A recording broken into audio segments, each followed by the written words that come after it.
តើបងប្អូនថ្នាក់ទី9បានត្រៀមខ្លួននៅក្នុងការប្រឡងសញ្ញាបត្រឌីប្លុំនៅពេលខាងមុខនេះហើយឬនៅបើមិនទាន់ត្រៀមទេតោះចាប់តាមរៀនជាមួយលោកគ្រូទាំងអស់គ្នាវីដេអូនេះបាទគឺជាវិញ្ញាសាទី2ដែលបង្ហាញពីលំហាត់លេខ4បាទកម្មករម្នាក់បញ្ចេញកម្លាំង200 NewTon ដើម្បីលើកបន្ទុកមួយក្នុងការលើកនេះគាត់ប្រើប្លង់តេមួយមានប្រវែង6ម៉ែត្រកម្ពស់ 1.5 ម៉ែត្រក៏រកផលមេកានិកនៃប្លង់តេនេះខគណនាបន្ទុកដែលត្រូវលើកបើគេដឹងថាប្លង់តេផ្ដល់ទិន្នផល 80% ក៏គណនាកម្លាំងដែលត្រូវបានបាត់បង់ដោយសារកាត់ផ្សេងៗបាទអញ្ចឹងមើលមានចំនួន3សំណួរបាទក៏រកផលមេកានិកនៃប្លង់តេនោះចឹងទី1យើងត្រូវដឹងថាតើផលមេកានិកតាមអក្សរអីបាទយើងត្រូវដឹងថាតើវាតាមអក្សរអីអញ្ចឹងផលមេកានិកគឺយើងតាមដៃអមបាទអញ្ចឹងមានថាក្នុងករណីនេះគឺសួរអមហើយយើងមើលទៅលើបំរាប់ប្រធានរបស់យើងគេឲ្យមកបាទកម្មករនេះបញ្ចេញកម្លាំងអញ្ចឹងក្នុងករណីនេះគឺឲ្យកម្លាំងបាទចលករសរុបបាទកម្លាំងចលករសរុបគឺមានថា FE សរុប200 NewTon បាទដើម្បីលើកបន្ទុកមួយក្នុងការលើកនេះគាត់ប្រើប្លង់តេមួយដែលមានប្រវែងអញ្ចឹងកន្លែងនេះគេឲ្យ L មកបាទក្នុងករណីនេះគឺគេឲ្យ L មកមិនថាគេឲ្យ L តើមកទៀតកម្ពស់គឺឲ្យ H មកអញ្ចឹងបងសម័យមើលថាតើមានរង្វង់ណាដែលតកតងជាមួយនឹង MA ហើយមាន L មាន H ហើយនឹងមាន FE អញ្ចឹងទៅមាន F ទៅក្នុង F អញ្ចឹងពេលនេះយើងសម័យទៅឃើញរូបមន្តដែលយើងបានរៀននៅថ្នាក់ទី9ហ្នឹងណារូបមន្តប្លង់ផលមេកានិកនៃប្លង់តេ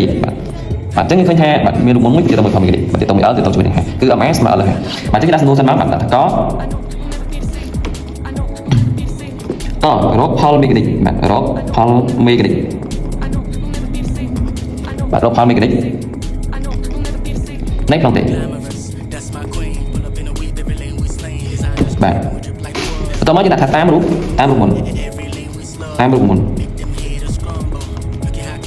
បាទអញ្ចឹងបន្ទាប់ពីយើងដាក់សំណួរដាក់ថាតាមរូបមន្តបាទមិនយើងបានគិតគ្នាឬក៏និយាយគ្នាហើយថាកាលណាគេសួររក MA ហើយសម្រាប់យើងមាន L មាន H អញ្ចឹងយើងប្រើតាមរូបមន្តបាទ MA ស្មើជាមួយនឹង L លើបាទ L លើ H ឬ L លើ H បាទបន្តមកយើងដាក់បំរាប់ដោយ L របស់យើងនេះស្មើម៉ែត្របាទ L ឲ្យមក6ម៉ែត្របាទអញ្ចឹងស្មើ6ម៉ែត្រហើយ H របស់យើងឬក៏ H របស់យើងនេះគឺស្មើ 1.5 ម៉ែត្របាទ 1.5 ម៉ែត្រអញ្ចឹងយើងឃើញថាຂະຫນាតរបស់វាត្រូវគ្នាហើយយើងចូលតែម្ដងទៅបាទយើងចូលតែម្ដងអញ្ចឹងនាំឲ្យ MA បាទ MA របស់យើងគឺស្មើជាមួយនឹង6ចែកជាមួយនឹង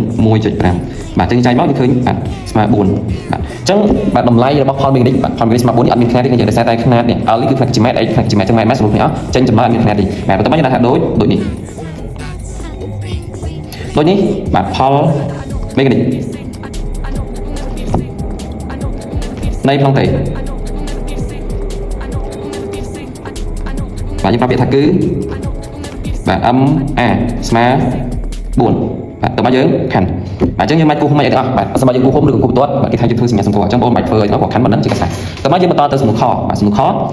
រខរបស់យើងនេះបាទគេសួររកថាគណនាបន្ទុកដែលត្រូវលើកបើគេដឹងថាប្លង់តេផ្ដល់ទិន្នផល 80% បាទអញ្ចឹងគេផ្ដល់ទិន្នផលរបស់យើងមានថាឡើងក៏ ED មកហើយនេះក៏ ED មកបាទឲ្យទិន្នផល ED បាទ ED ទិន្នផល 80% អញ្ចឹងមានថាប្លង់តេនេះវាអត់ទាន់ផល 100% ទេគឺបានត្រឹម 80% អញ្ចឹងបងសម័យមើលតើរង្វង់ទិន្នផលណាមួយដែលទាក់ទងជាមួយនឹងបំរាប់យើងមាននេះបាទអញ្ចឹងយើងដាក់សំណួរសិនមកដាក់គណនាបាទគណនាបន្ទុកបាទគណនាបន្ទុកដែលត្រូវលើកមានអ្នកគេសួរ